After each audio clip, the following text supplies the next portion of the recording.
AF81 Hindi. समय। हचिन कुछ नहीं कर सकता था। तीनों संगठनों ने कोई नियम नहीं तोड़ा था, ऐसा कुछ भी नहीं था जिससे कहा जा सके कि वे अपने वरीय प्रतिभावानों को छिपा नहीं सकते। वैलिएंट हॉर्ड भी यही करने की कोशिश करता अगर पिछले 2 सालों में उनके सारे पत्ते उनके दुश्मनों के सामने न खुल गए होते। कहा जा सकता है कि इस समय उनके पास एकमात्र असली तुरुप का पत्ता लियोनेल ही था। अरे कितनी शर्मनाक बात है। मुझे तो वरीयता भी नहीं दी गई। लियोनेल हल्के से हंसा, उसका चेहरा अभी भी लापरवाह था। अपनी पीठ को फैलाते हुए लियोनेल के नंगे पैर पत्थर के फर्श पर मुड़े हुए थे। एक पल के लिए तो ऐसा लगा जैसे वह लड़खड़ाकर गिर पड़ेगा। फिर भी वो रबर बैंड की तरह वापस उठ खड़ा हुआ, उसका शरीर हल्का और लचीला महसूस हो रहा था। इन 2 सालों में लियोनेल ने अपनी लचीलेपन की ट्रेनिंग कभी नहीं छोड़ी। लेकिन अब जब वह अपने मेटल बॉडी के टियर 9 पर पहुंच गया था, तो मुमकिन था कि उसे जल्द ही योग जैसी किसी नई तकनीक की जरूरत पड़े। हेड हचिन समूह की ओर मुड़े। लियोनेल की सहज उपस्थिति देखकर उनके दिल से किसी तरह चिंता गायब हो गई। आप सबको सावधान रहना होगा, हचिन ने गंभीर स्वर में कहा। हम इस दौर में दखल नहीं दे पाएंगे, चाहे आपकी जान ही क्यों न चली जाए, इसलिए आपको अपना और एक दूसरे का ध्यान रखना होगा। ये राउंड एक दौड़ और एक प्रतियोगिता दोनों होगा। क्या आप दूरी पर उन पतले खंभों को देख रहे हैं? सबने हचिन की ओर देखा। वहां तेज हवाओं और घने कोहरे के बीच उन्हें कई पतले खंभे दिखाई दे रहे थे जो असाधारण रूप से ऊंचे थे, कुछ तो उस छत से भी ऊंचे जिस पर वे खड़े थे, लेकिन केवल 2 फुट चौड़े। तूफानी हवाओं में ये ऊंचे खंभे आगे पीछे हिल रहे थे। उनकी ऊंचाई को देखते हुए यह अपेक्षाकृत एक क्रमिक गति मात्र थी, जो एक उत्कृष्ट इंजीनियरिंग का स्तर दर्शाती थी। हालांकि उनकी कम मोटाई के कारण ये फिर भी एक बड़ी दूरी जैसा लग रहा था। सबसे मजबूत खंभे की गति त्रिज्या 1 मीटर थी और यह किसी भी मुख्य दिशा में 2 मीटर की पूरी दूरी तक घूम सकता था। हालांकि सबसे कमजोर खंभे की गति त्रिज्या 5 मीटर से ज्यादा थी और यह 10 मीटर की पूरी दूरी तक घूम सकता था। खंभे अपनी सीमाओं से इतनी तेजी से आगे पीछे उछल रहे थे कि हवा में धुंधली छवियां छोड़ गए। यह ऐसी गति थी जिसका सामना 5वें आयाम के निकट रहने वाला कोई भी व्यक्ति आसानी से नहीं कर पाता। ऐसा दृश्य देखकर युवकों को अचानक बुरा लगा। ये खंभे ग्रह विंसरों के लिए उड़ने वाले शटल के अलावा सबसे बेहतरीन परिवहन विकल्प हैं। इनकी संरचना कई मूल्यवान अयस्कों से बनी है, इसलिए इनके टूटने की चिंता करने की जरूरत नहीं है। लेकिन इनकी गतिशीलता इनके डिजाइन का एक अनिवार्य हिस्सा है। अगर ये बहुत ज्यादा सख्त होते तो टूट जाते। आपका काम उन खंभों का इस्तेमाल करके यहां से 10 किलोमीटर दूर स्थित एक चिन्हित गंतव्य तक पहुंचना है। इसके लिए समय सीमा और रैंकिंग दोनों की आवश्यकता है। आप में से केवल 20 लोगों को ही अगले राउंड में जाने की अनुमति होगी और आपको 1 घंटे के भीतर अंतिम गंतव्य तक पहुंचना होगा। समझे? हचिन ने सभी युवाओं को गौर से देखा, लेकिन उनमें से एक भी ऐसा नहीं था जिसके चेहरे पर गंभीरता न हो। साफ था कि वे इसे गंभीरता से नहीं ले रहे थे। वे पहले ही अलिखित नियमों को समझ चुके थे। ये निश्चित रूप से कोई साधारण दौड़ नहीं थी। लियोनेल ने हचिन के शब्दों को ध्यान में रखा और लहराते हुए खंभों की ओर देखा। क्या ही आकर्षक शिल्प है। आमतौर पर अगर कोई निर्माण इतनी तेजी से हिल रहा होता तो उसकी सीमा तक पहुंचने में बस कुछ ही समय लगता। ये स्पष्ट है कि ये स्तंभ सरल नहीं है, लेकिन मुझे लगता है कि 2 सितारा आपदा वाली दुनिया निवेश के लायक है। भाग लेने वाले युवा इकट्ठा होने लगे। तभी यह सब कुछ कितना अन्यायपूर्ण था, ये स्पष्ट हो गया।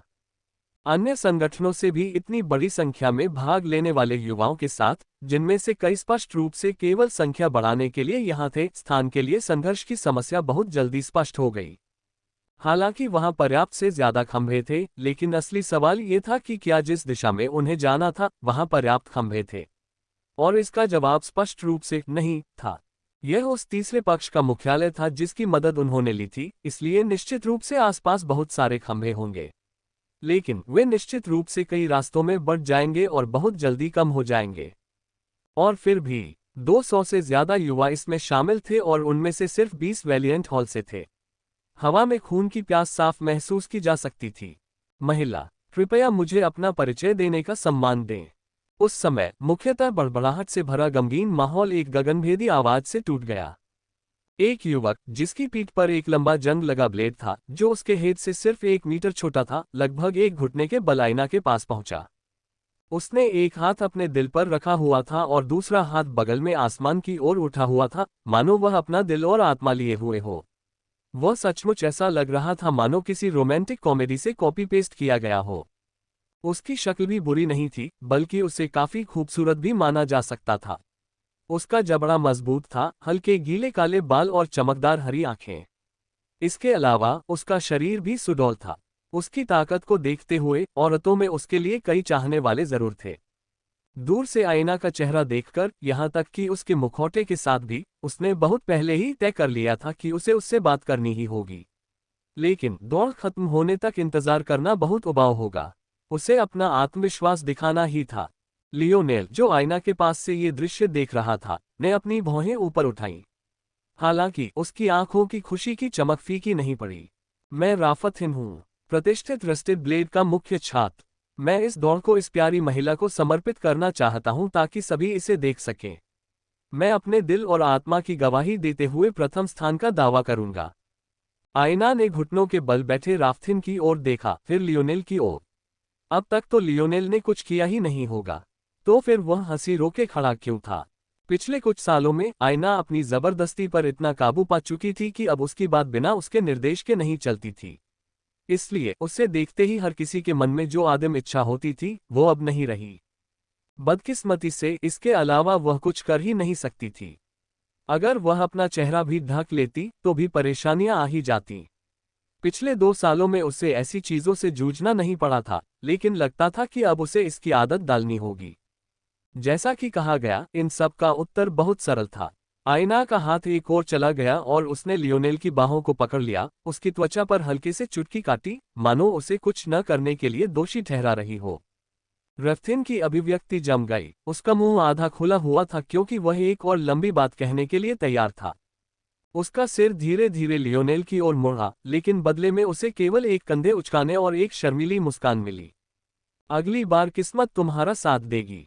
दूर से जंग लगे ब्लेड के मुखिया का चेहरा धुंधला गया। रफ्थिन वाकई बुरा छात्र नहीं था, लेकिन समय और जगह की उसकी समझ हमेशा से ही कमजोर रही थी।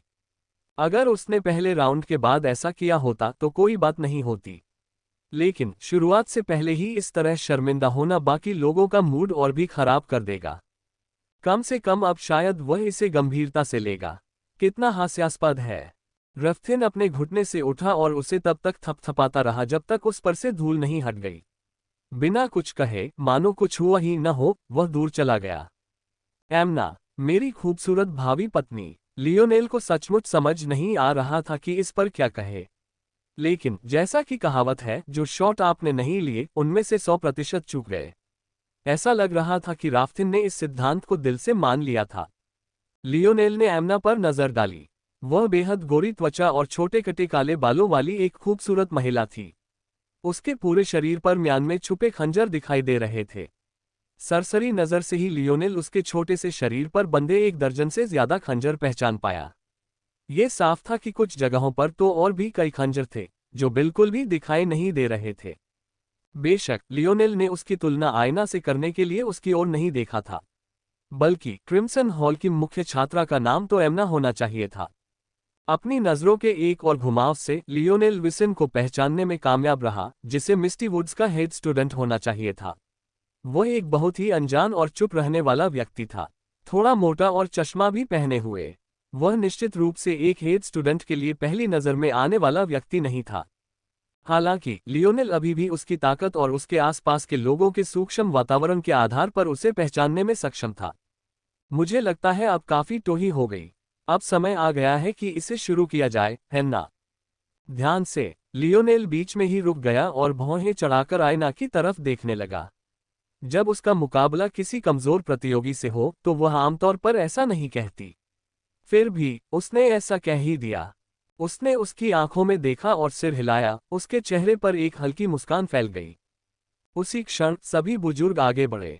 वैलियंट हॉल के रहस्यमयी 4 लोगों में से एक और 3 अन्य, प्रत्येक संगठन से एक, आगे बढ़े और लहराते खंभों पर ऐसे दौड़े जैसे वह समतल जमीन हो, और फिर दूर कहीं गायब हो गए।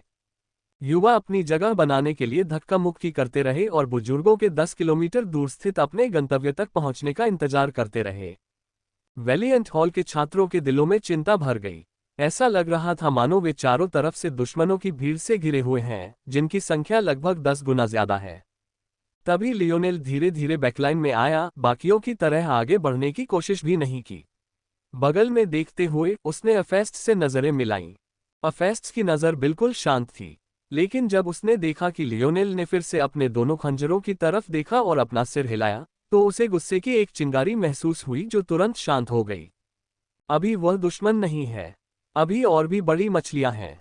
अफेस्ट ने नजरें फेर ली, उसके शरीर से एक पाश्विक आभा निकल रही थी। उसके अंग लंबे होते जा रहे थे, उसकी पुतलियां सिकुड़ती जा रही थीं।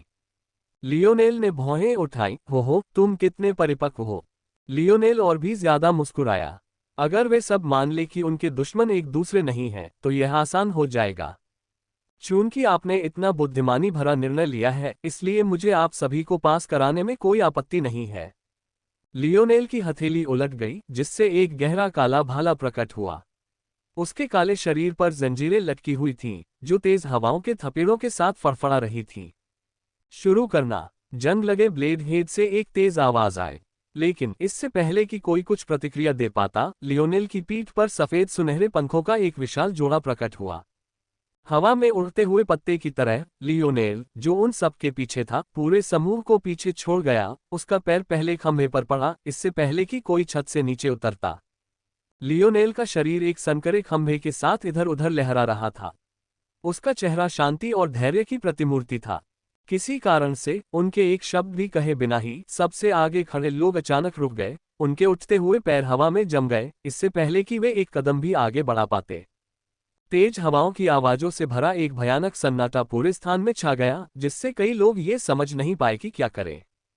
वहां कूदने के लिए आसानी से सैकड़ों अन्य खंभे थे, जिनमें से सभी का उपयोग लियोनेल के चारों ओर लपेटने के लिए किया जा सकता था। तो ऐसा क्यों लगा कि चाहे वे किसी भी एक को चुने, यह मौत की सजा होगी।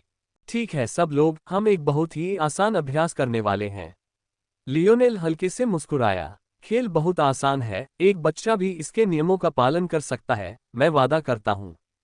यदि आप वैलिएंट हॉट माउंटेन से हैं, तो आगे बढ़ना सुरक्षित है। यदि आप वैलिएंट हॉट माउंटेन से नहीं हैं, तो यह नहीं है। बहुत आसान है ना? चारों ओर एक स्तब्ध सन्नाटा छा गया। अगर तेज हवाएं न होती, तो कोई आवाज ही न होती। हैरानी की बात यह थी कि एफेस्ट ने ही इस सन्नाटे को तोड़ा। वह आगे की ओर उछला और लियोनेल के पास खंभे पर जा गिरा। सच तो यह है कि उसे हमले की आधी उम्मीद तो थी, लेकिन बदले में उसे बस एक मुस्कुराहट ही मिली। बस यही एक संकेत था जिससे उसे आगे बढ़ने की जरूरत थी। उसके शरीर में ऐसी फुर्ती और लचीलापन दिख रहा था जिसकी बराबरी कोई नहीं कर सकता था। इस बदलाव ने बाकी 3 संगठनों को भी हिलाकर रख दिया। इस युवक ने अभी क्या कहा था? वह खुद को क्या समझता था? तीनों संगठन प्रमुखों ने एक साथ हचिन की ओर देखा, उनके चेहरों पर गहरी भौहें उभर आई थीं। अब तक अतीत की सभी घटनाएं इस युवक के इर्द गिर्द घूमती हुई प्रतीत हो रही थीं। शुरुआत में हुई हंसी से लेकर अब तक सब कुछ उसी की ओर इशारा कर रहा था। फिर भी उन्होंने इस क्षण तक इस पर ध्यान नहीं दिया था। हचिन ने एक शब्द भी नहीं कहा और न ही उसके चेहरे पर कोई भावना प्रकट हुई। तीनों संगठन प्रमुखों में से आखिरी मिस्टी वुड्स का एक अधेड़ उम्र का आदमी था। उसकी आंखों में किसी अदृश्य चीज की चमक थी, जैसे वह हचिन से लियोनेल की ओर और फिर वापस देख रहा हो। तुम सब किसका इंतजार कर रहे हो? तुम 100 से ज्यादा हो और वह सिर्फ एक है। क्या हमने तुम पर खर्च किए सारे संसाधन बर्बाद कर दिए? हचिन ने ये शब्द सुनते ही भौहें चढ़ा दी। लेकिन किनारे से कोचिंग देना भी नियमों के खिलाफ नहीं था, खासकर तब जब ऐसा लग रहा था कि दौड़ अभी शुरू भी नहीं हुई है।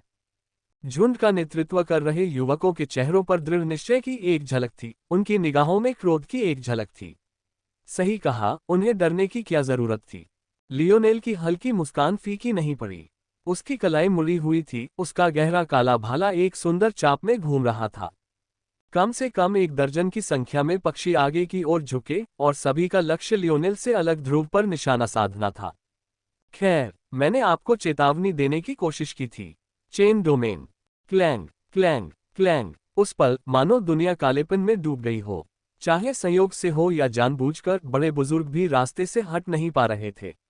पलक झपकते ही 500 मीटर से भी ज्यादा के दायरे में अंधेरे और कोढ़ों की जंजीरों की दुनिया छा गई। इससे पहले कि वे कुछ प्रतिक्रिया कर पाते, आगे बढ़े सभी दर्जन भर युवकों ने पाया कि वे सिर से पैर तक लिपटे हुए हैं। उनके शरीर मानो जम गए हैं और उनके चेहरों पर दर्द की लकीरें उभर आई हैं। आह! जब वे जंजीरों से जूझ रहे थे तो आसमान चीखों से भर गया। उनके अंदर जो भी अवज्ञा थी, वह पल भर में गायब हो गई। उनके चेहरे पर भय छा गया क्योंकि उन्हें एहसास हुआ कि उन्हें आसमान में लटकाए रखने वाली एकमात्र चीज लियोनेल की इच्छा शक्ति थी।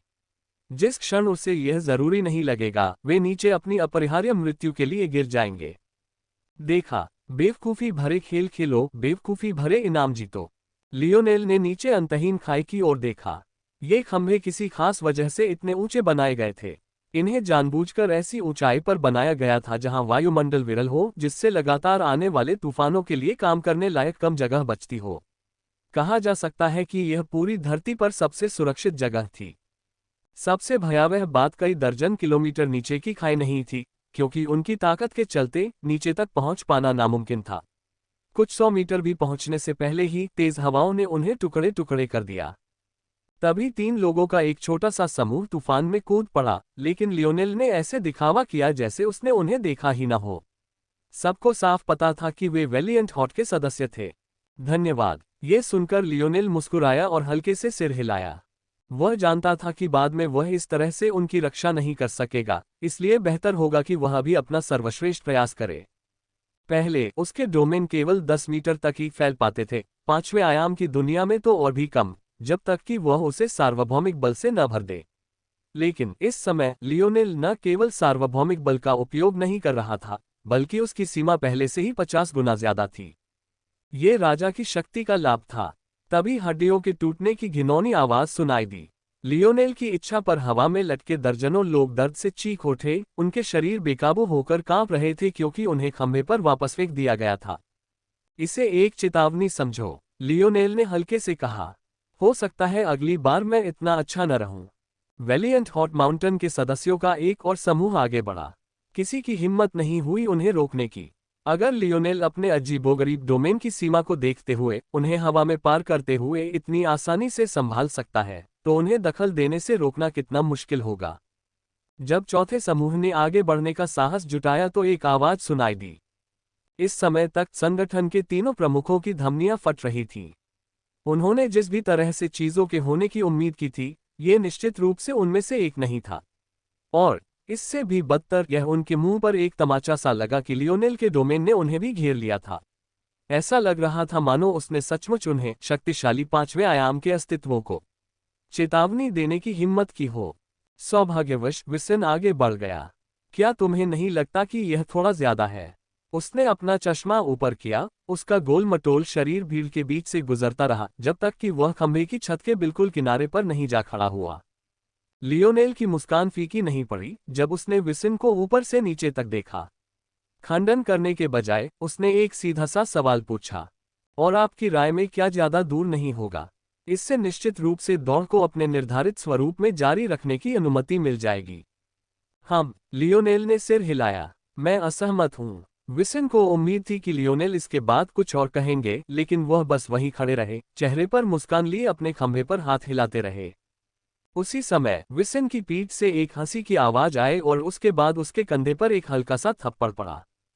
लगता है तुम आखिरकार शब्दों की जंग हार गए, विसन। मैंने हमेशा तुमसे कहा था कि ये सब मायने नहीं रखता। मायने तो बस इतना रखता है कि मेरा ब्लेड तुम्हारे ब्लेड से बड़ा है या नहीं। क्या कहती हो, एमना? क्या हम थोड़ा मजा करें? अगर हम और इंतजार करेंगे तो मैं फिर कभी फर्स्ट नहीं रह पाऊंगा। एमना ने हमेशा की तरह कोई प्रतिक्रिया नहीं दी।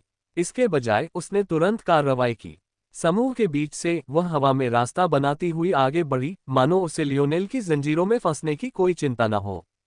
ओह! लियोनेल की भौहें उठीं।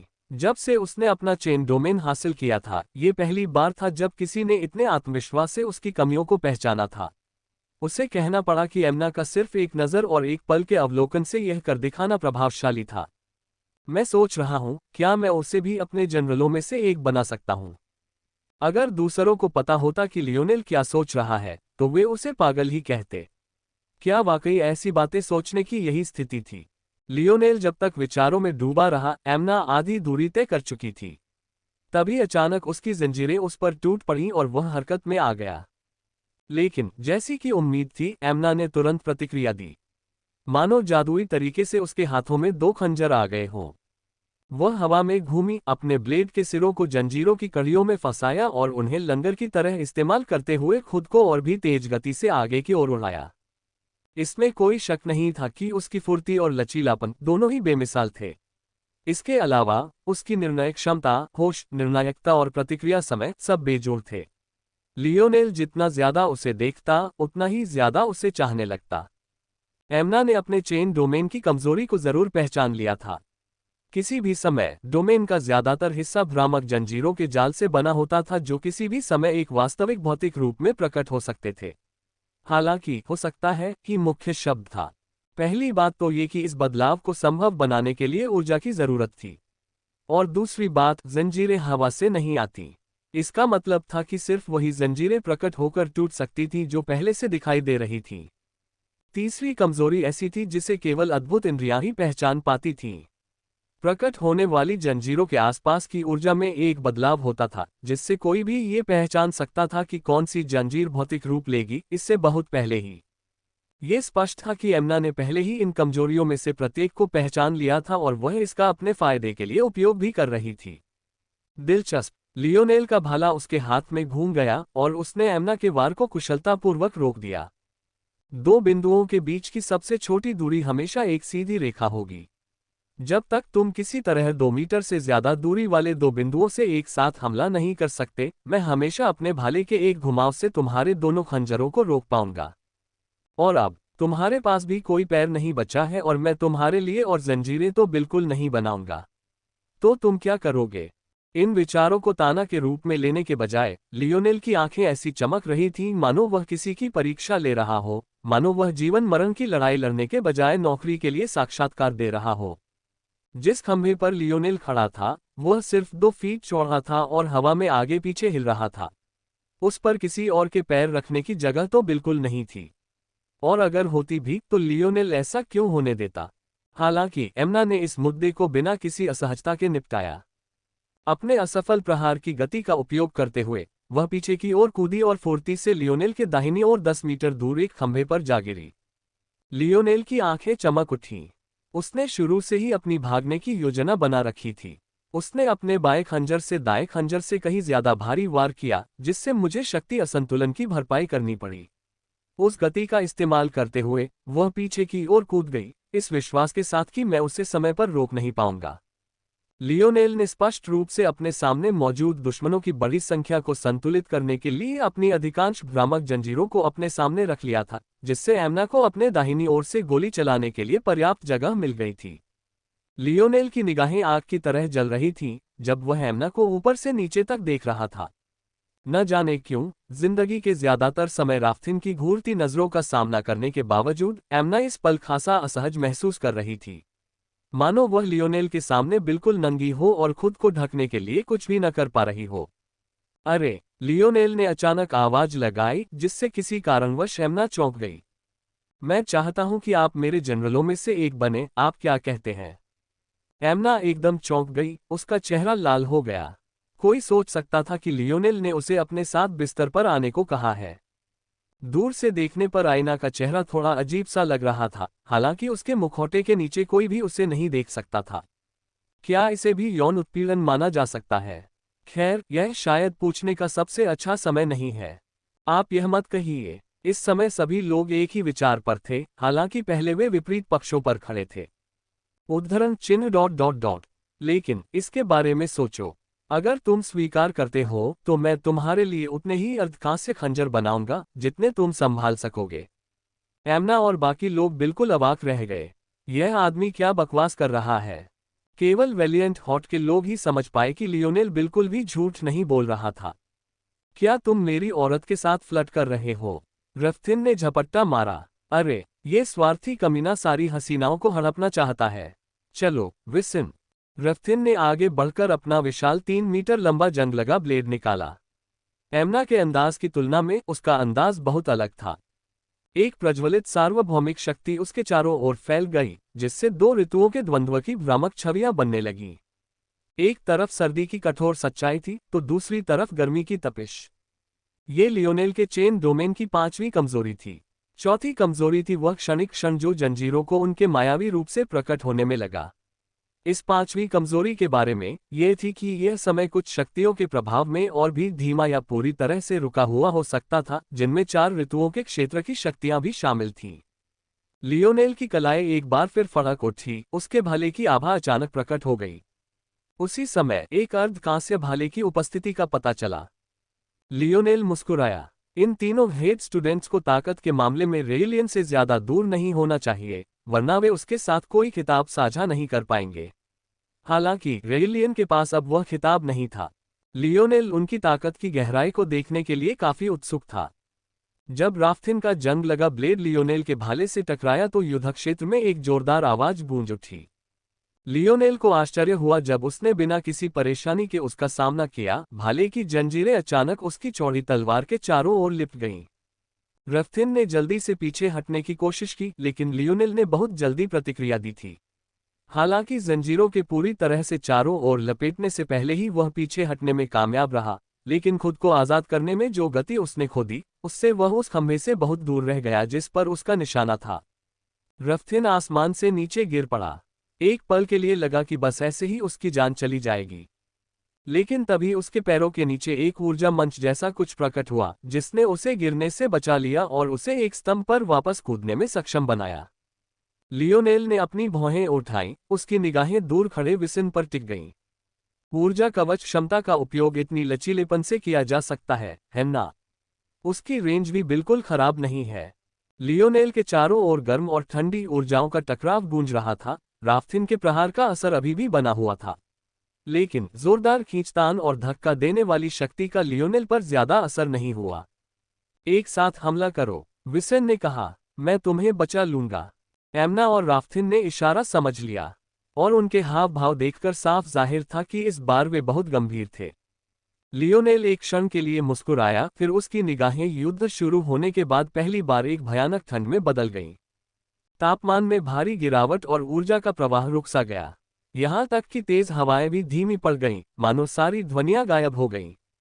लियोनेल की पीठ पर एक बार फिर चमकीले सफेद सुनहरे पंख दिखाई दिए। जैसे ही वह आगे बढ़ा, उसके पैरों के चारों ओर हवा का एक झोंका उठने लगा। एमना के पंजे को बगल से छूते हुए हवा में राफ्थिन से टकराया।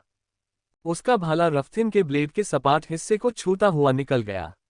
राफ्थिन, जो एक और ताकत के टकराव की उम्मीद कर रहा था, उसे लगा जैसे वह हवा के खिलाफ झूल रहा हो। यह एकदम सही मौका होना चाहिए था। विसेन के समर्थन और लियोनेल के समर्थन के अभाव में नतीजा साफ दिख जाना चाहिए था। लड़ाई का फैसला उसी क्षण हो जाना चाहिए था जब लियोनेल इतनी मूर्खता से अपना खंभा छोड़कर चला गया। हालांकि क्या लियोनेल सचमुच इतना मूर्ख था? लियोनेल हवा में राफ्थिन के पास से फिसला और एक ही झटके में उसकी पीठ से लिपट गया। अपने पैर से किक मारते हुए उन्होंने राफ्थिन को एक बार फिर से अपनी गति बढ़ाने के लिए सहारा के रूप में इस्तेमाल किया और उसे तेज गति से नीचे की ओर कठोर हवाओं की ओर गिरा दिया। विसेन की पुतलियां सिकुड़ गईं जब उसे एहसास हुआ कि लियोनेल का निशाना शुरू से ही वह खुद था। लेकिन सवाल ये था कि क्या वह लियोनेल को अपने पास पहुंचने से रोकने के लिए अपने और लियोनेल के बीच कई ढाले लगाकर अपनी रक्षा करेगा, या फिर वह राफ्थिन को बचाएगा? विसेन के चेहरे के भाव बदल गए। राफ्थिन जिस तेजी से अचानक हवा में गिर रहा था, वह बहुत तेज थी। उसे सोचने का भी ज्यादा वक्त नहीं मिला। न सिर्फ राफ्थिन जल्द ही उसकी पहुंच से बाहर हो जाएगा, बल्कि अगर वह अपनी सीमा के भीतर रहने में कामयाब भी हो जाता, तो तेज हवाएं उसकी ऊर्जा ढालों पर काफी दबाव डालती। ये कहना मुश्किल था कि वे राफ्थिन की मदद करने के लिए काफी देर तक टिक पाएंगी या नहीं। अरे, विसेन का चेहरा बिगड़ गया।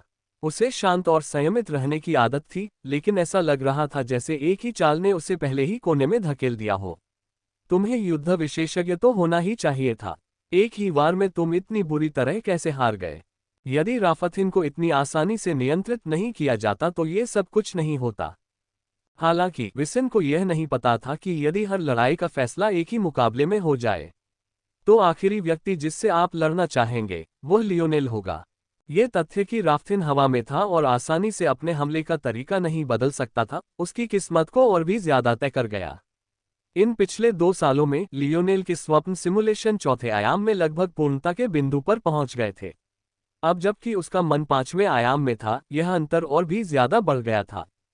तभी विसिन की नज़र हवा में लियोनेल की ठंडी आंखों पर पड़ी, उसका शरीर अनायास ही जम गया। वे आंखें, क्या उन्हें मानव भी माना जा सकता है? विसिन कुछ करना भूल गया, उसे पता ही नहीं चला कि लियोनेल पहले ही उसके सामने आ चुका था, उसका भाला बाहर की ओर लहरा रहा था। हालांकि विसिन सबसे बड़े खंभे के बिल्कुल किनारे पर था, एक ऐसी जगह जो पूरी तरह सुरक्षित होनी चाहिए थी, फिर भी उसे ऐसा लग रहा था जैसे वह तेजी से किसी गहरे नरक में गिर रहा है। लियोनेल पर जो दबाव था वैसा उसने पहले कभी नहीं देखा था। वह अंतहीन खूनी युद्धभूमि और एक धार देख सकता था जो उन सभी को ठंडे शांत सटीकता से चीर रही थी। लियोनेल ने जो कुछ भी अनुभव किया था उसका भार उसकी आत्मा पर भारी पड़ रहा था, तथा वह निराशा, भय और पीड़ा की लहरों में डूब रहा था। उसके घुटने झुक गए, आंखें पीछे की ओर झुक गईं।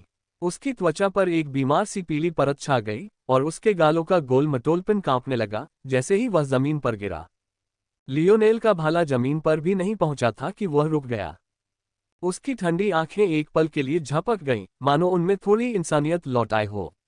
उसने विसिन को अपने सामने घुटनों के बल बैठा देखा, उसके मुंह से लार टपक रही थी, नाक बह रही थी और चेहरे पर आंसू बह रहे थे।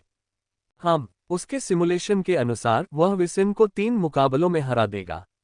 तब तक उसने भविष्यवाणी कर दी थी कि एमना राफ्थिन को बचाने के लिए कुछ करेगी, लेकिन उनकी नाजुक स्थिति जल्द ही उनकी हार का कारण बन जाएगी। लेकिन अब विसिन कुछ भी कर पाने से पहले ही गिर पड़ा, जिसके परिणामस्वरूप एमना अभी भी राफ्थिन को पकड़ने के लिए हवा में गोता लगा रही थी। अगर वह चाहता तो इसी पल उन दोनों को मार सकता था और यह ज्यादा मुश्किल भी नहीं होता। जाहिर है, विचारशील और सतर्क एमना ने भी नहीं सोचा था कि विसिन इस तरह गिर पड़ेगा। विसिन के आसपास का क्षेत्र खाली कर दिया गया, कोई भी लियोनेल के बहुत करीब नहीं जाना चाहता था, क्योंकि उन्हें डर था कि वह उन सभी को मार डालेगा। एक भारी सन्नाटा छाया हुआ था, जिसकी स्वयं अपराधी ने भी उम्मीद नहीं की थी। लगता है इस विसिन का दिमाग काफी कमजोर है, लियोनेल ने सोचा। यह सबसे अच्छा स्पष्टीकरण था। हालांकि विसिन के प्रति निष्पक्षता बरतते हुए वह पहला व्यक्ति था जिससे लियोनेल ने अपनी किंग्स माइट जागृत होने के बाद सचमुच इस तरह आंख मिलाई थी। लेकिन लियोनेल को अब भी विश्वास था कि उसका विश्लेषण बहुत दूर की बात नहीं थी। ये स्पष्ट था कि किंग्स माइट ने लियोनेल के आक्रमण और बचाव से कहीं अधिक प्रभाव डाला। वास्तव में उसकी उपस्थिति और आभा का प्रभाव शायद किसी भी अन्य चीज के प्रभाव से कहीं अधिक प्रबल था। अगर यह सच न होता तो परिणाम इतना अतिरंजित न होता।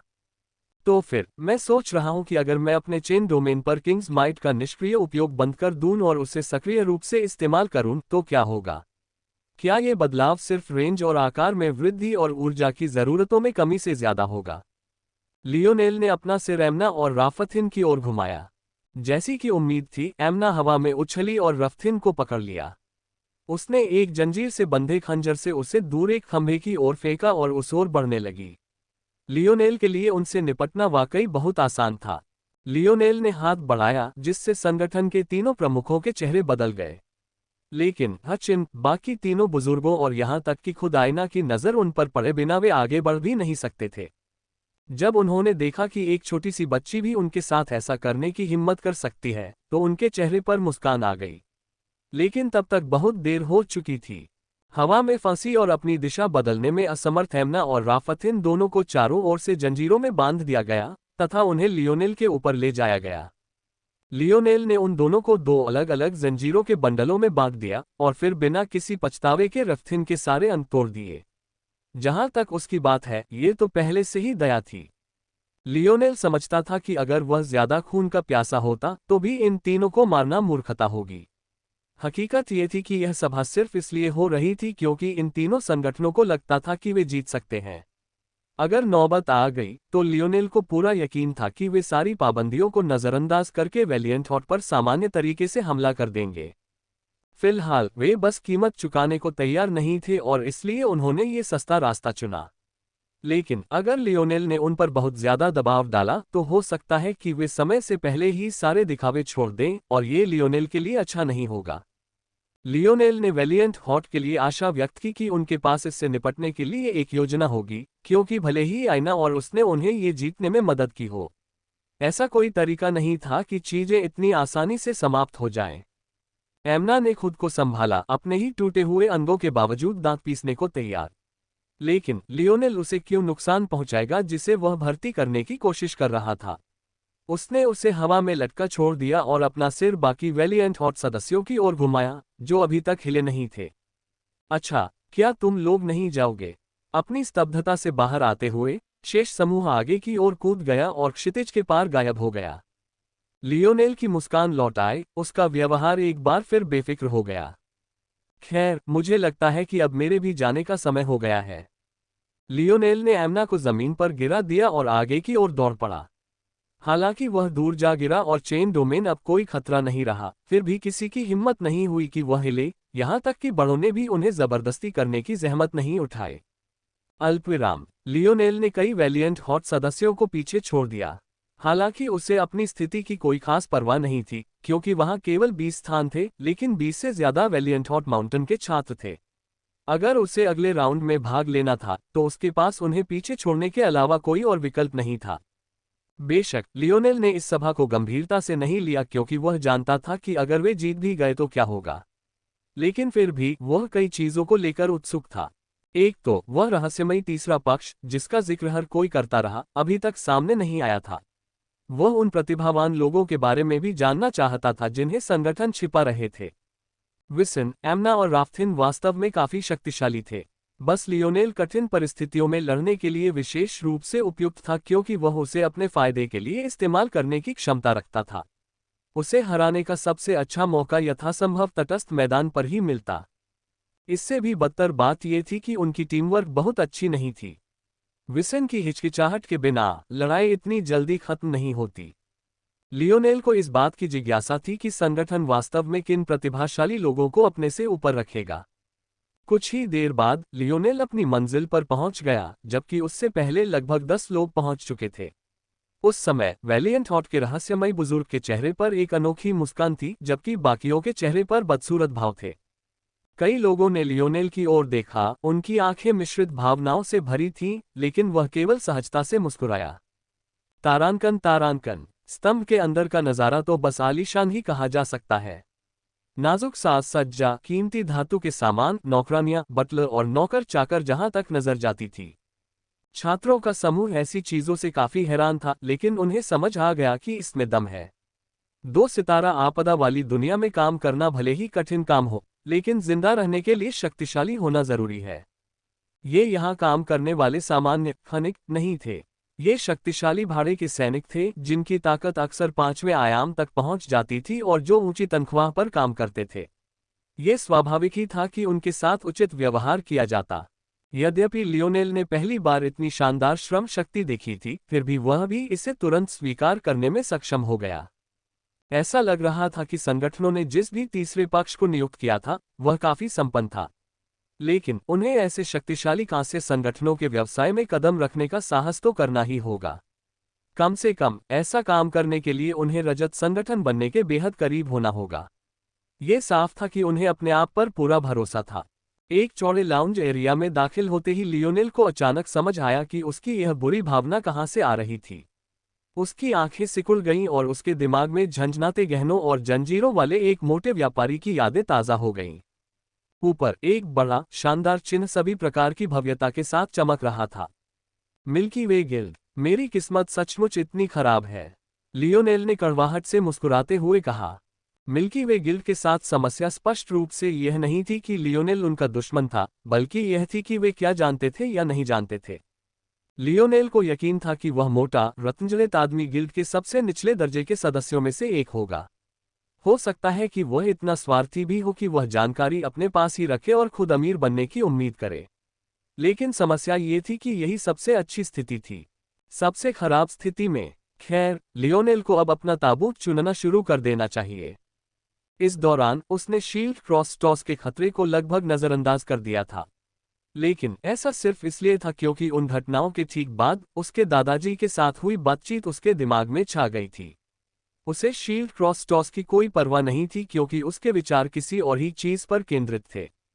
अब जबकि लियोनेल को अपने दादा को जवाब देने का पूरा भरोसा था, उसे अचानक याद आया कि शील्ड क्रॉस टॉस का वांछित अपराधी होना कितनी बड़ी बात थी। अगर इस पुलिस बल की संरचना और साइथ और अनारेड की मंगेतर का रवैया न होता, तो कहा जा सकता था कि लियोनेल का अंत हो चुका होता। सचमुच बहुत बुरी किस्मत है। लियोनेल ने अपना सिर हिलाया। लियोनेल के ठीक बगल में खड़ी आयना को उसकी समस्या समझाने की जरूरत नहीं थी। जैसे ही उसने उसे रुकते देखा और उसकी भावनाओं में बदलाव महसूस किया, उसे सब कुछ समझ आ गया।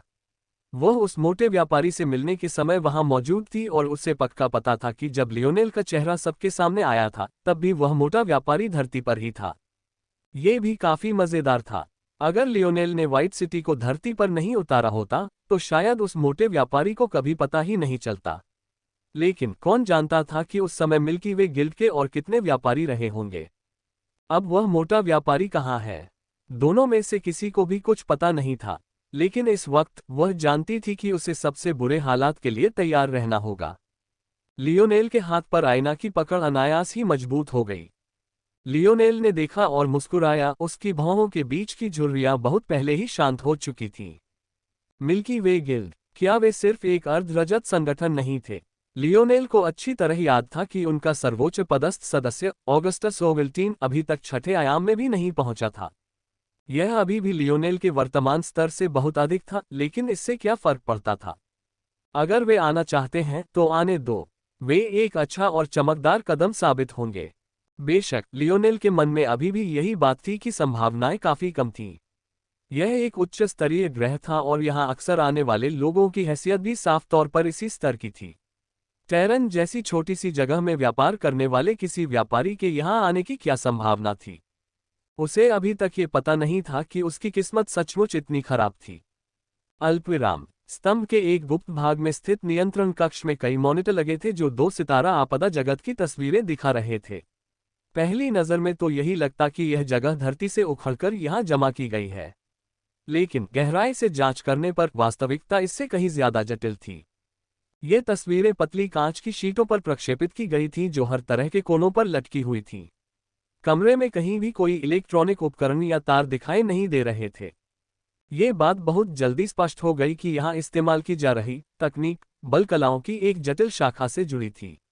ये बल कलाएं मिल्की वे गिल्ड को पूरे ग्रह पर किसी भी दिलचस्प गतिविधि पर नजर रखने की अनुमति देती थीं। आपदा श्रेणी वाले ग्रह को संभालना काफी जटिल काम था। इसके लिए सिर्फ उसके संसाधनों का दोहन करने से कहीं ज्यादा जरूरी था। उस स्थान की सुरक्षा करनी थी, मौसम का विश्लेषण करना था और सुरक्षित व खतरनाक समय का पूर्वानुमान लगाना था और किसी भी अप्रत्याशित गतिविधि की सही सूचना देनी थी।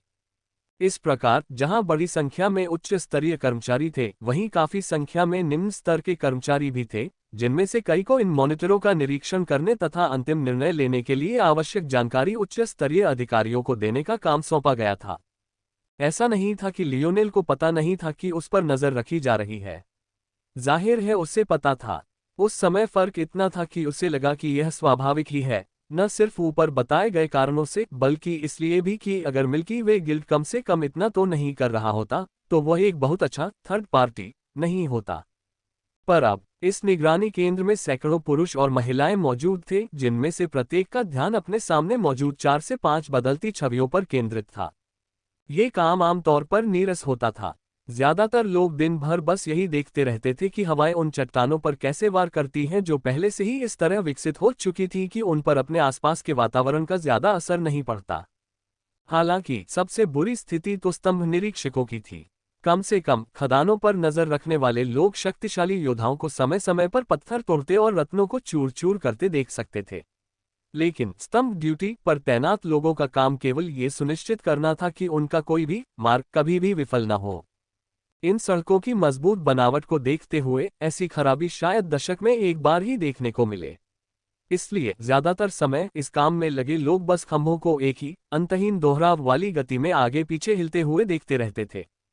मिल्की वे गिल्ड ने बहुत पहले ही यह गणना कर ली थी और विफलताओं की निगरानी के लिए लोगों के इस ड्रोन को काम पर रखना पूरी प्रक्रिया को स्वचालित करने के लिए एक फोर्स क्राफ्टर को काम पर रखने की तुलना में कहीं अधिक लागत प्रभावी था।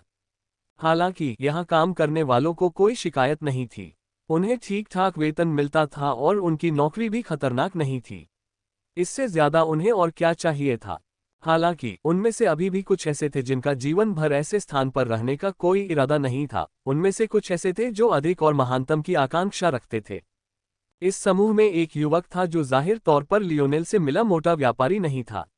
इस दिन उसकी किस्मत अच्छी रही, उसे अपने खंभों वाले हिस्से पर एक प्रतियोगिता देखने का मौका मिला। लेकिन जब उसने लियोनेल को देखा तो उसकी आंखें सिकुड़ गईं। लियोनेल की किस्मत वाकई बहुत खराब थी। हैवॉक वास्तव में वह मोटा व्यापारी नहीं था। मोटे व्यापारी ने कभी इस ग्रह पर कदम नहीं रखा था और हमेशा से ही दूसरे तरीकों से अपनी संपत्ति बढ़ाने में ज्यादा रुचि रखता था। हालांकि हैवॉक ऊंचे उठने के लिए किसी भी हद तक गिरने से नहीं डरता था। मोटा व्यापारी चौथे आयाम में अपनी विलासितापूर्ण जीवन शैली का आदी हो चुका था। उसे पांचवें आयाम के निचले स्तर से शुरू करके फिर से ऊपर पहुंचने की कोई बड़ी उम्मीद नहीं थी। दोनों बस एक दूसरे से बिल्कुल अलग लोग थे। एक जितना संभव हो सके उतना शोर मचा रहा था, जबकि दूसरा शांत और संयमित था तथा हमला करने के लिए सही मौके की ताक में था। पहले तो हैवॉक लियोनेल को तुरंत पहचान नहीं पाया। पिछली बार की तुलना में अंतर बहुत ज्यादा था। लियोनेल 2 साल का हो गया था। सबसे पहले तो उसका जबड़ा ज्यादा सुडौल, पीठ ज्यादा चौड़ी और कंधे ज्यादा चौड़े हो गए थे। इसके अलावा उसके बाल अब लंबे नहीं रहे और उनका रंग और उसकी आंखें बिल्कुल बदल गई थीं। एक ऐसे व्यक्ति के लिए जिसने लियोनेल को सिर्फ एक बार देखा हो, परिचितता के संकेतों को नजरअंदाज करना आसान होता और यहां तक कि उन यादों को आपस में जोड़ना भी मुमकिन नहीं होता। लेकिन हैवॉक अलग था। अन्य लोगों की तुलना में, जिनकी आंखें मॉनिटर स्कैन करते समय लगभग मृत हो जाती थीं, उनकी आंखें हमेशा एक बाज की तरह होती थीं, जो प्रत्येक विवरण को इतनी बारीकी से और इतनी थकाने वाली ढंग से स्कैन करती थी कि अन्य लोग ऐसा नहीं करना चाहेंगे। इसमें कुछ समय लगा, लेकिन अंततः हैवॉक को याद आ गया। सालों पहले उन्होंने टेरन पर कुछ काम किया था। उस मोटे व्यापारी के विपरीत, जो शुरू में अक्सर उस दुनिया में आता जाता था, हैवॉक वहां इसलिए गया था क्योंकि उसका शोध वहीं तक पहुंच गया था। टेरन पृथ्वी के बहुत करीब की दुनिया थी और 90% से अधिक संभावना थी कि जब पृथ्वी व्यापार के लिए अपने दरवाजे खोलेगी, तो टेरन ही वह दुनिया होगी जिसकी ओर वह आकर्षित होगी। हैवॉक ने मोटे व्यापारी जैसे भाग्यशाली कमीनों को, जो दूरदर्शिता और सोच विचार से रहित थे, इस तरह की किसी चीज से लाभ उठाने की इजाजत नहीं दी। इसलिए उसने अपने लिए जगह बनाने की योजनाएं शुरू कर दी। दुर्भाग्य से उसकी सभी गुप्त गतिविधियों की संदिग्ध प्रकृति के कारण उसे भी लियोनेल की तरह शील्ड क्रॉस स्टॉर्स द्वारा चिन्हित कर दिया गया था। हालांकि लियोनेल ने कुछ ही हफ्तों में अपना निशान मिटा दिया, लेकिन हैवॉक पर आज भी उसका निशान मौजूद है, जिससे वह बेहद नाराज है। इस निशान के कारण उन्हें अपनी कई योजनाओं में देरी करनी पड़ी और बड़ी मुश्किल से उन्हें ये नौकरी मिल सकी। इसके अलावा वह युद्ध में फंस गया, ठीक उसी तरह जैसे अन्य लोग जो विभिन्न ग्रहों से आए थे और जिन्होंने लियोनेल के वांछित पोस्टर को देखा था। अब तक हैवॉक ने बस यही बात अपने दिमाग में दबाए रखी थी। हालांकि इनाम बहुत ही आकर्षक था, फिर भी उसे कोई फर्क नहीं पड़ता था अगर वह लियोनेल को खुद न ढूंढ पाए या ढूंढ न पाए। लेकिन जैसे जैसे समय बीतता गया, हैवॉक को कुछ अजीब बात नजर आने लगी। पृथ्वी पर बिताए उस समय के अलावा उसने लियोनेल का एक भी वांटेड पोस्टर नहीं देखा था। यह अजीब था, खासकर तब जब लियोनेल को टियर 4 का भगोड़ा माना जाता था। शील्ड क्रॉस स्टॉर्स को उसे ढूंढने के लिए हर संभव कोशिश करनी चाहिए थी, खासकर तब जब वह आकाशगंगा में उस स्तर का एकमात्र अपराधी था। इतने लंबे समय तक उसकी उपेक्षा करने का कोई बहाना नहीं था। तभी हैवॉक के होश उड़ गए। इस सब में कुछ तो ठीक नहीं था। इसलिए उन्होंने पृथ्वी पर भी नजर रखना शुरू कर दिया।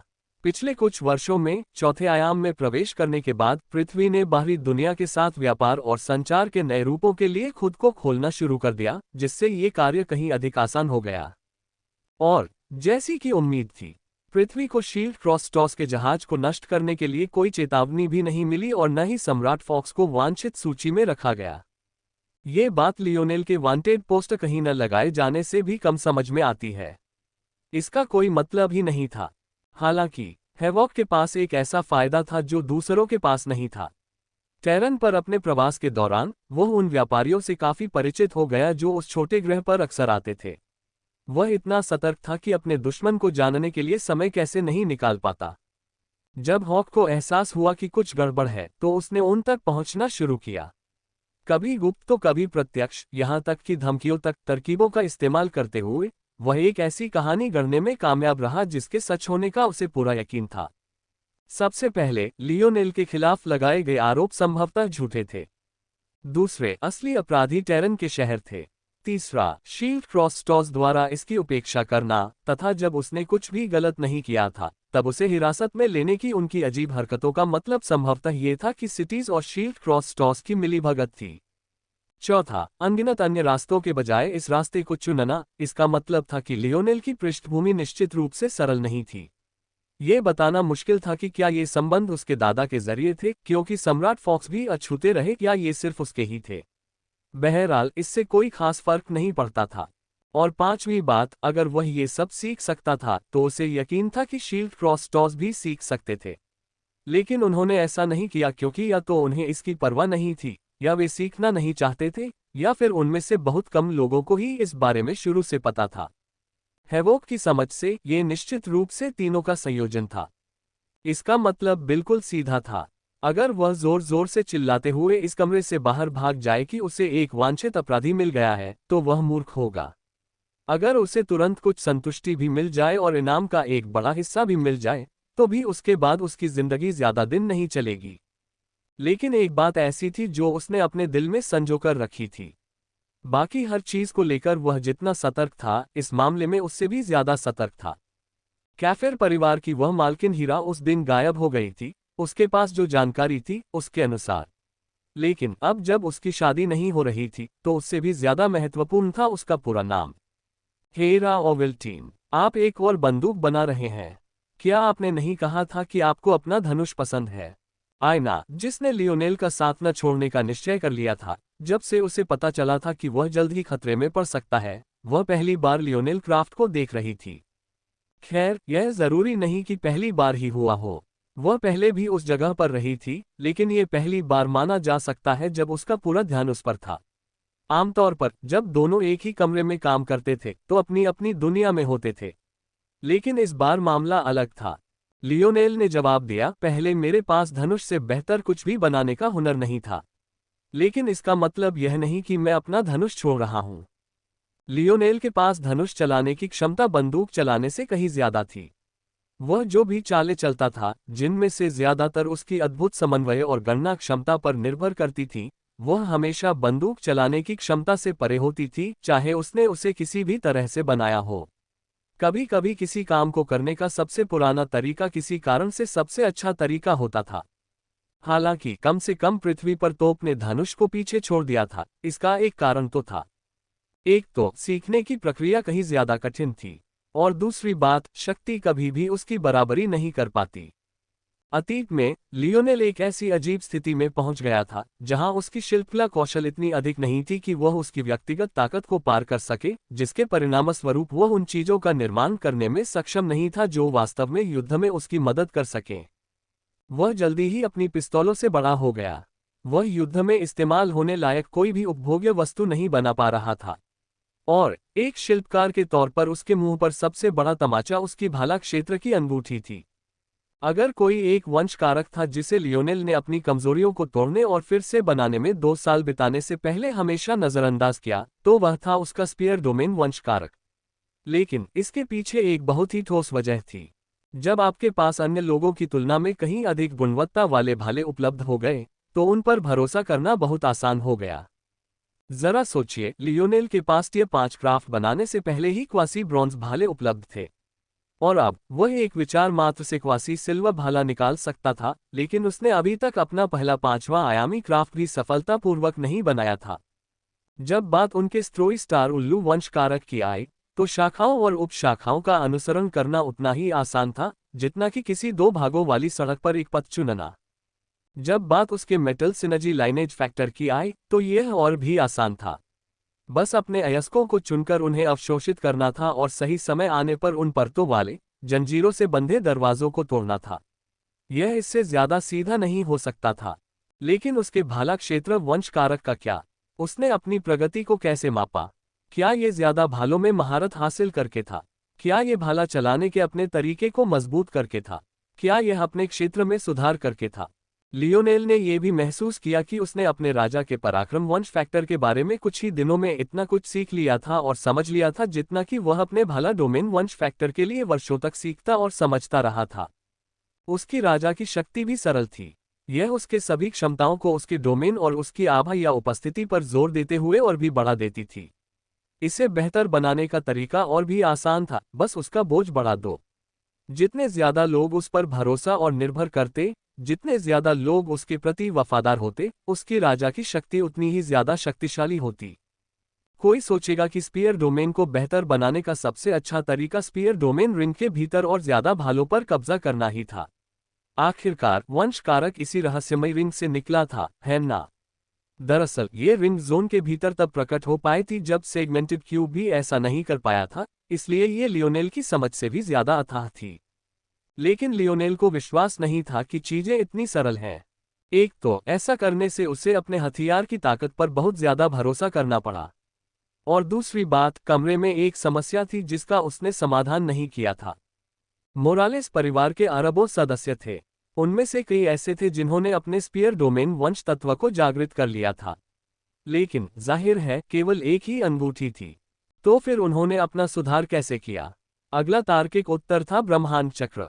क्या इसी तरह सभी ने अपने कौशल में सुधार नहीं किया, चाहे वह हथियार से हो या किसी तत्व से?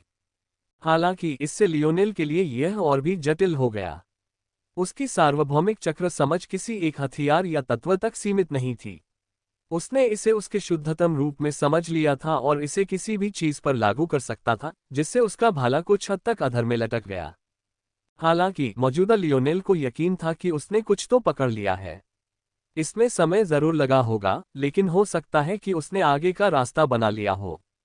हालांकि उनका पूरा ध्यान अपनी नई बंदूक पर था। खैर, इसे बंदूक कहना कम और स्नाइपर राइफल कहना ज्यादा सही होगा। उनके मन में जो डिजाइन था उसके हिसाब से यह एक विशालकाय हथियार होगा। उसे किसी तोप से निपटने वाली बंदूक की जरूरत नहीं थी। उसे एक ऐसे स्टील के विशालकाय हथियार की जरूरत थी जो किसी पांचवें आयाम के विशेषज्ञ के सीने में बैरल के आकार का छेद कर सके। कोई सोच सकता है कि लिटिल टॉली या क्राफ्टिंग के बिना बिताए 2 सालों में लियोनेल का हुनर कम हो गया होगा, या कम से कम स्थिर ही रहा होगा। हालांकि ये सच से कोसों दूर था। एक ऐसी दुनिया में जहां करने को कुछ नहीं था और जहां लड़ाइयों के बीच हफ्ते, यहां तक कि महीने गुजर रहे थे, लियोनेल के पास समय के अलावा कुछ नहीं था। कोई आईना नहीं थी जो उसका ध्यान भटका सके, कोई नाटक नहीं था जो उसकी मानसिक क्षमताओं को व्यस्त रखे, और एक ऐसा दिमाग जो हर रोज अपनी विभाजित होने की क्षमता को लगातार मजबूत कर रहा था। न केवल उसने अपने भाला क्षेत्र रिंग में सभी अर्धकांस्य भालों पर विजय प्राप्त कर ली थी, बल्कि वह अपने स्वप्न जगत में पूरे किए गए शिल्पों की संख्या भी भूल गया था। यहाँ तक कि जब उन्हें 5वें आयामी अयस्कों पर काम करने का मौका नहीं मिला, तब भी उन्होंने उनके बारे में जो जानकारी उन्हें मिली थी, उसका उपयोग करते हुए उनकी विशेषताओं का अनुकरण किया और लगभग 99% तक पूर्णता प्राप्त की। लियोनेल का हुनर बहुत पहले ही कांस्य शिल्पी के दायरे में पहुंच चुका था। अपनी सीमाओं के बारे में वह निश्चित नहीं था, लेकिन वह अपने दुश्मनों को एक अच्छा सरप्राइज देने के लिए बहादुर हृदय के बुजुर्गों द्वारा उसे दिए गए 5वें आयाम के अयस्कों का जरूर इस्तेमाल करेगा। हालांकि लियोनेल को यह नहीं पता था कि बहुत जल्द ही उसे भी एक आश्चर्य मिलने वाला है। लियोनेल खुद को हंसने से नहीं रोक पाया। इस स्नाइपर राइफल में उसके दिव्य कवच से भी ज्यादा पुर्जे होंगे, फिर भी अपने कवच को बनाने में उसे जितनी मुश्किल हुई, उसे पूरा करना जितना आसान लगा, उसकी तुलना में ये लगभग अवास्तविक था। आप धनुष नहीं छोड़ रहे हैं, इसलिए मुझे लगता है कि यह बंदूक बहुत शक्तिशाली होगी। लियोनेल ने सिर हिलाया। बहुत। यह शायद किसी पहाड़ में छेद कर देगा। अगर वह पहाड़ 4थे आयाम में होता तो शायद यह उसे पूरी तरह से समतल कर देता। लियोनेल की पार्श्व प्रोफाइल को देखते हुए आईना ने पलकें झपकाईं। अगर लियोनेल ने कभी कोई एक काम नहीं किया तो वो था उसका सम्मान और स्नेह पाने के लिए बड़ा चढ़ाकर बातें करना। आईना को यकीन नहीं था कि उसने जानबूझकर ऐसा किया था, ये जानते हुए कि उसे ये पसंद आएगा। बल्कि वो तो बस ऐसा ही था। उसे खुद पर इतना भरोसा था कि उसे लगता था कि लोगों को प्रभावित करने के लिए उसे झूठ बोलने की जरूरत नहीं है, और वो हमेशा से ऐसा ही था। और क्या अब वह उसे पा ही नहीं चुका था? पहले की तुलना में अब उससे प्रभावित करने की जरूरत और भी कम हो गई थी। फिर भी उसने ये शब्द कहे थे। आईना के लिए इसका केवल एक ही मतलब था, वो उनसे मतलब रखता था। आईना को कभी समझ नहीं आया कि लियोनेल फोर्स क्राफ्टिंग में कितना माहिर था। ये जानने से पहले ही कि उसके पास ये हुनर है, वह काफी समय से क्राफ्टर्स से प्रभावित थी। उसे आज भी याद है कि उसके पिता उन विशेषज्ञों के बारे में बात करते थे जिन्होंने उसके लिए युद्ध कुल्हाड़ी का विरासती हथियार बनाया था। छोटी उम्र से ही उसे यह सिखाया गया था कि वे कितने खास होते हैं। इसलिए जब वह दिन आया कि उसका पति उन चीजों को भी आसानी से पूरा करने में सक्षम लग रहा था जो उन्हें मुश्किल लग रही थी, तो यह इतना अवास्तविक था कि वह कभी कभी भूल जाती थी कि लियोनेल इस स्तर पर था। उसे इस तरह छोटी छोटी बातों पर भी इतनी लगन से ध्यान केंद्रित करते देख उसके दिल में एक अनजानी सी अनुभूति हुई। उद्धरण चिन्ह डॉट डॉट डॉट। पीछे हटने का क्या हुआ? क्या तुम ठीक होगे? ये सुनकर लियोनेल मुस्कुराया। इस स्नाइपर राइफल की यही खासियत है। मैंने इसे अपनी मेटल बॉडी और स्ट्रोई स्टार आउल वंश के गुणधर्मों को ध्यान में रखकर बनाया है। अगर यह किसी और के हाथ में भी पड़ जाए तो भी यह कबाड़ ही होगी। सबसे कम सेटिंग पर अगर टियर 8 या यहाँ तक कि 9 में भी किसी की सुरक्षा व्यवस्था अच्छी नहीं है, तो उसके सिर में छेद करना मेरे लिए ट्रिगर खींचने जितना आसान होगा। कम से कम तब तो जब टियर 8 या 9 का ये व्यक्ति ब्रह्मांड के चतुर्थांश में हो। लेकिन उच्चतम सेटिंग पर अगर मैं पूरी ताकत से निशाना साधता हूं, तो 5वें आयाम के तीसरे या चौथे, यहां तक कि 5वें स्तर पर मौजूद किसी व्यक्ति को निश्चित रूप से बचकर निकलना होगा। हालांकि मैं शायद ऐसा शॉट सिर्फ 1 या 2 बार ही लगा पाऊंगा। आयना ने पलकें झपकाईं, उसे ये सब बहुत हास्यास्पद लगा। इससे रिकॉइल की समस्या हल नहीं होगी। तुम खुद ही अपने शरीर में छेद कर लोगे। आयना ने भौहें चढ़ाईं। ये सुनकर भी लियोनेल की मुस्कुराहट और चौड़ी हो गई। ऐसा तभी होगा जब गोली की ताकत स्नाइपर राइफल के अंदर से ही आएगी। लेकिन इससे डिजाइन बहुत उबाऊ हो जाएगा। ऐना ने अपनी भौहें उठाईं। तारांकन तारांकन। दिन तेजी से बीतते गए और दूसरे दौर का समय आ गया। दुर्भाग्य से हालांकि दूसरे दौर की शुरुआत कोई आश्चर्य की बात नहीं थी, लेकिन परिस्थितियां बहुत अलग थीं। एक बात तो यह है कि मिल्की वे गिल्ड ने तीसरे पक्ष के रूप में कार्य करने के लिए इसलिए सहमति दी थी क्योंकि तभी उन्हें उनके आंतरिक संघर्ष से लाभ मिल सकता था। आकाशगंगा के 4 सबसे शक्तिशाली संगठनों के बीच सत्ता की लड़ाई, ऐसा मनोरंजन कौन नहीं देखना चाहेगा? और जो इसे मनोरंजन के लिए नहीं देखना चाहते, वे इसका नतीजा जरूर जानना चाहेंगे। ये लड़ाई अकेले ही पूरी आकाशगंगा, या कम से कम उनके साझा चतुर्थांश का परिदृश्य बदल सकती है।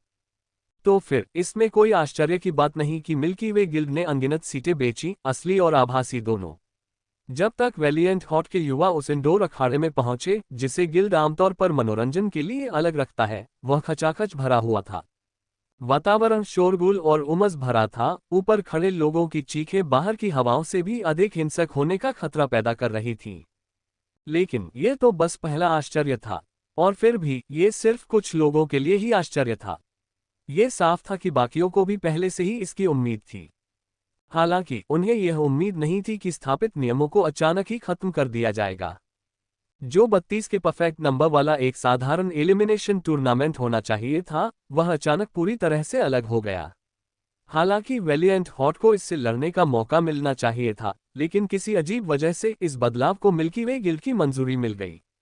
ये स्पष्ट था कि उनकी कथित तटस्थ तीसरे पक्ष की एक खास वफादारी थी, और वह थी पैसे के प्रति। इसमें कोई शक नहीं था कि यह बदलाव कहीं ज्यादा मनोरंजक होगा।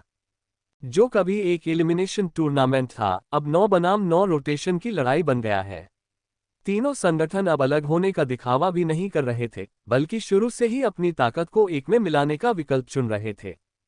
ठीक इसी तरह वैलिएंट हॉट, जिसमें 20 से ज्यादा प्रतिभागी सदस्य होने चाहिए थे, को मजबूरन अपने विकल्प घटाकर 9 करने पड़े, जिनमें से 3 पहले से ही उनके वरिष्ठ प्रतिभाशाली लोगों ने ले लिए थे। वे नाराज कैसे न होते? फिर भी वे इस गुस्से में उदास होकर भी नहीं रह सकते थे। ये बहुत मुश्किल था। जैसे जैसे कार्यक्रम शुरू होता गया, उपद्रवी भीड़ और भी जोर से चिल्लाती गई। वे शांत भी नहीं हो पा रहे थे। उन्हें लग रहा था जैसे पूरी दुनिया उनके संघर्ष पर हंस रही हो। लियोनेल हचिन को धीरे धीरे बदलावों के बारे में समझाते हुए सुन रहा था, लेकिन वह चुप रहा। कम से कम हचिन की अपनी शांति से तो यही लग रहा था कि उसे कुछ ऐसी ही उम्मीद थी। या तो ऐसा ही था, या फिर यह उसकी फितरत थी। उम्मीद है कि यदि यह पहला मामला था तो उसके पास आज के बाद भी इससे निपटने की कोई योजना होगी। मैं पहले जाऊंगा, लियोनेल ने अचानक कहा। कई लोगों की नजरें उसकी ओर थीं, जिनमें हचिन भी शामिल था। आमतौर पर वे सबसे ताकतवर को आखिर में देखते थे, और हालांकि बड़े बुजुर्ग इस बात से सहमत नहीं थे कि लियोनेल सबसे ताकतवर इंसान था, कम से कम वह सबसे कमजोर तो नहीं था। लेकिन लियोनेल ने केवल कंधे उचका दिए, अपनी बात नहीं बताई।